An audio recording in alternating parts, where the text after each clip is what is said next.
tentunya apa yang kami rintis ini belum tentu berjalan mulus tanpa ada kendala. Jadi kami mulai merambah ke sapi perah ini adalah tahun 2013. Cukup lama ya. 2013 itulah awal-awal kami menjajaki tentang peternakan sapi perah. Jadi kami waktu itu masih belajar peternakannya ya, belum ke tahap produksinya. Jadi pada intinya sapi perah ini memang sapi yang bisa dikatakan belum cocok Pak kalau di wilayah panas terutama di Kalimantan ini. Tapi itulah yang membuat saya, itulah alasan saya kenapa saya tertarik dengan budidaya ternak sapi perah. Selain tantangan, itu yang membuat saya, rasa penasaran saya itu yang pengen untuk mendalami tentang ternak sapi perah. Jadi 2013 sampai 2017 itu adalah masa-masa belajar kami untuk mendalami tentang sapi perah ini. Setelah itu mungkin dari kurun waktu sekitar 2-3 tahun itu masa-masa sulit kami. Alhamdulillah di tahun 2017 ternyata sapi itu produksi alhamdulillah. Jadi itu adalah salah satu obat bagi kami. Mungkin dari materi belum cukup, tapi alhamdulillah apa yang kami tekuni, apa yang kami usahakan gitu ya, ternyata membuahkan hasil. Tahun 2017 ternyata itu juga belum berjalan maksimal. Artinya produk yang kami hasilkan ini belum tentu juga diterima di pasaran, karena mungkin produk kami masih istilahnya masih baru kayak gitu, dalam bentuk kemasan juga belum ada kemasan dan belum ada perlakuan intinya, belum ada promosi juga ya Pak ya. Yang alhamdulillah ternyata kami itu difasilitasi dari dinas peternakan juga. Kami studi banding waktu itu di Malang ya. Itu salah satu materinya itu untuk pengolahan susu pasteurisasi. Jadi susu pasteurisasi adalah susu yang katakanlah dimasak lah, kita dimasak dalam suhu tertentu, dalam waktu tertentu kan itu. Jadi itu menghasilkan susu yang steril yang aman untuk dikonsumsi.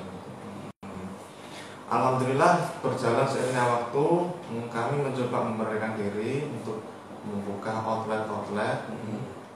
Tak lepas juga dari dukungan dari dinas koperasi ya, UKM dan dinas IKM juga perindustrian. Nah, alhamdulillah saat ini produk kami alhamdulillah cukup dikenal. Kami juga membuka stand di Banjarbaru dan di Banjarmasin. Itu selalu dibawa ya? Iya.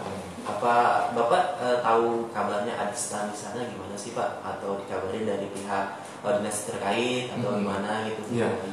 Jadi alhamdulillah setiap ada event, termasuk dari dinas koperasi, dinas perindustrian selalu memberikan kami informasi terkait adanya event-event tertentu. Contoh di Tanah Laut juga setiap ada hari jadi, setiap tahun kita juga alhamdulillah dibuka. Untuk dari jadi di Provinsi Kalsel, misalnya di Nusa itu, kita juga alhamdulillah sering produk kami. Walaupun kami kadang-kala nggak bisa langsung terjun ke lapangan ikut, artinya produk kami selalu dipromosikan juga. Untuk harganya ini berapa Pak satu per botol itu sih Pak? Ya, untuk yang kemasan ini ada kemasan 250 ml ini, yang kami bawa ini. Ini untuk yang plain, yang masih murninya itu 8.000. Menjangkau ya teman-teman. Terus ada yang lain Pak selain yang ada di sini produknya? Iya, kebetulan yang kami bawa ini cuma susu pasteurisasi varian rasa. Yang di rumah itu ada yogurt. Yogurt itu adalah susu fermentasi ya. Jadi susu itu sudah ada bakteri yang memang baik untuk di pencernaan. Jadi itu bakteri yang baik juga di pencernaan itu. Apabila kita diare bisa minum susunya. Kalau kita punya anak juga bisa itu. Jadi susu yogurt itu juga bisa untuk menurunkan kadar gula. Bisa juga ya. Tensi darah juga yang nanti bisa normal. Untuk rasanya yogurt itu cenderung asam. Ya, asam.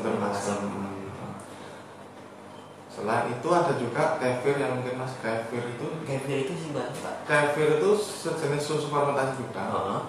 Cuman di kefir itu bakterinya itu lebih banyak. Kenapa sih jadi lebih banyak ya? Sekitar 40 macam bakteri yang ada di dalam. Tapi bakteri yang baik. Bakteri baik untuk pencernaan. Bakteri jahat. Itu bagus sekali untuk kefir itu untuk obat, cenderung ke obat.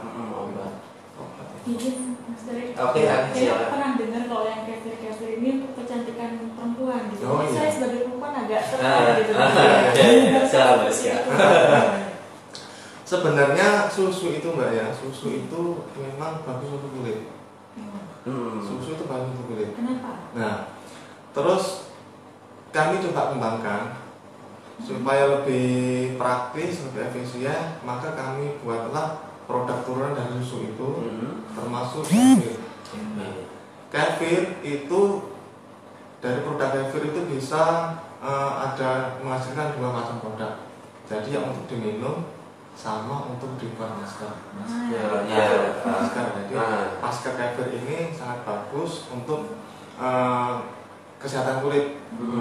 Jadi untuk jerawat, untuk flek-flek hitam itu bagus. Itu masker yang dari kefir itu. Cuman ini sudah saya kembangkan lagi menjadi sabun yang terbuat dari susu. Sabun tadi. Mantap ini. Turunannya banyak. Ya, itu dampak dari pandemi Mas. Ya selalu berinovasi Bang tadi. Mantap. Karena di pandemi ini ya itulah kita diajarkan untuk lebih berinovasi. Alhamdulillah dari ini kami menghasilkan produk turunan yang ada varian lebih banyak lagi. Mulai kapan tuh Mas membuat turunannya ini karena pandemi tadi Mas bilang? Iya, dari pandemi ini kami berinovasi ada 2 produk. Jadi kalau nggak salah kita bulan 5 kami memang terbentur dari segi penjualan. Jadi kafe nggak bisa buka. Karena ditutup ya. Jadi kami mulai berpikir nih supaya gimana produk kami ini masih bisa jalan, masih bisa disimpan lama tanpa perlu biaya untuk penyimpanan. Jadi alhamdulillah kami menghasilkan produk dari sabun, produk sabun dari susu. Yang kedua itu susu bubuk yang kami kombinasi dengan jahe bubuk. Jadi susu plus jahe bubuk ini ternyata juga memberikan kami ruang gerak yang lebih leluasa. Artinya dari produk susu bubuk ini kami nggak ribet soal penyimpanan, karena ini cenderung lebih tahan lama dibandingkan susu yang masih kemasan segar ini. Kami harus menyediakan freezer segala macam. Kalau susu segar ini berapa lama sih? Ini kami tapi minimal 6 jam lah di luar freezer di suhu normal. Suhu normal. 6 sampai 10 jam. Kami rekomendasikan ke 6 jam pulang. Sedangkan yang produk baru itu bisa berbulan-bulan. Jauh banget. Itu salah satu alternatif. Untuk pasarnya sendiri, apakah memang lebih diminati dengan yang baru ini? Mungkin itu dari segi kalangan berbeda-beda ya. Kalau untuk susu yang jenis susu varian rasa ini cenderung ke anak-anak sampai dewasa. Tapi kalau untuk biasa untuk kayak susu bubuk itu cenderung ke dewasa. Yang varian jahenya Ya itu untuk sistem imun kita kan gitu. Ya betul. Kalau untuk contoh katakanlah tadi seperti masker, seperti sabun itu cenderung ke ibu-ibu. Iya. Ayo dibariskan. Kalau maskeran dibariskan.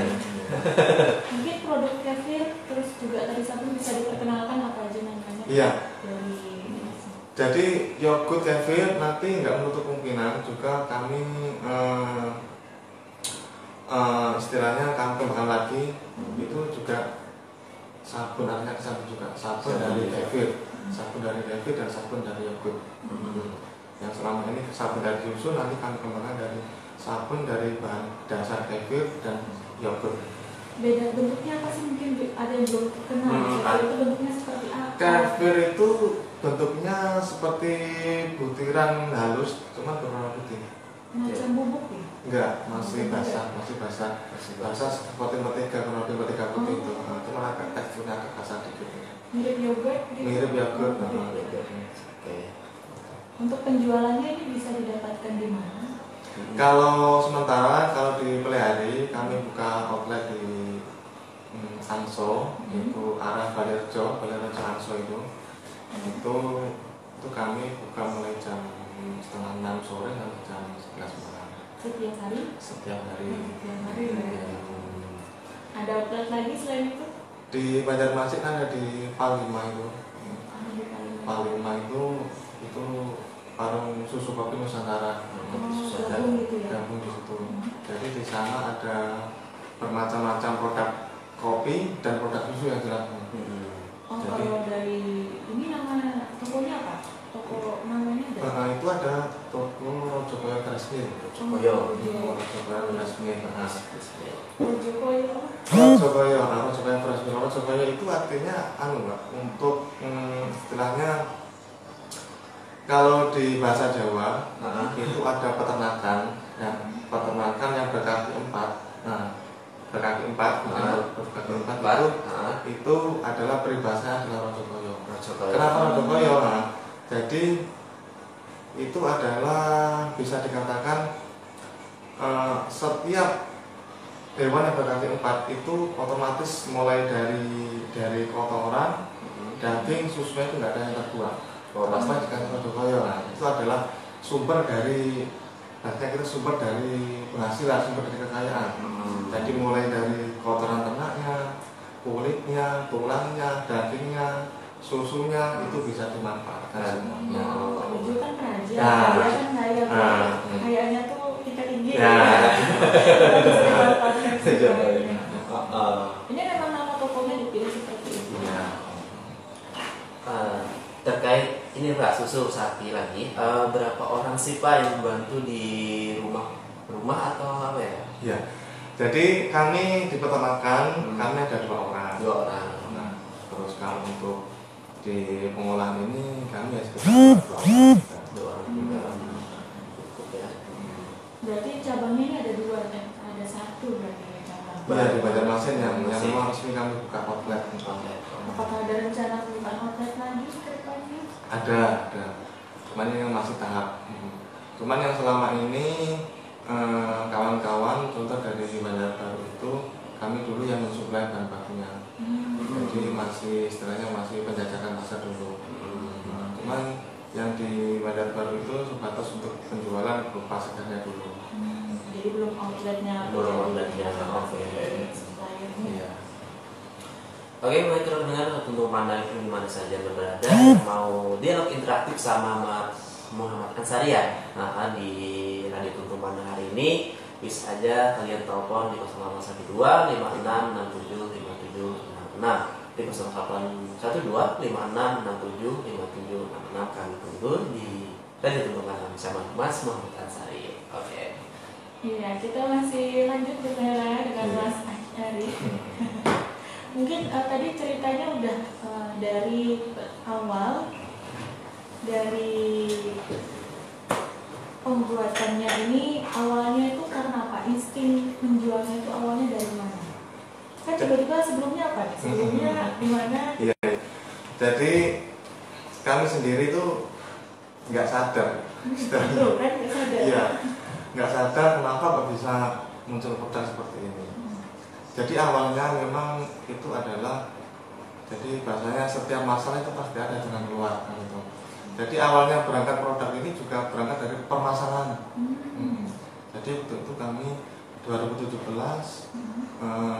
peternakan kami masuk satu produk yang waktu itu masih produk original, yaitu berupa susu sapi. Susu sapi yang belum diolah, belum dikemas, belum diapa-apain, jadi akhirnya kami ini mengalami kendala pemasaran.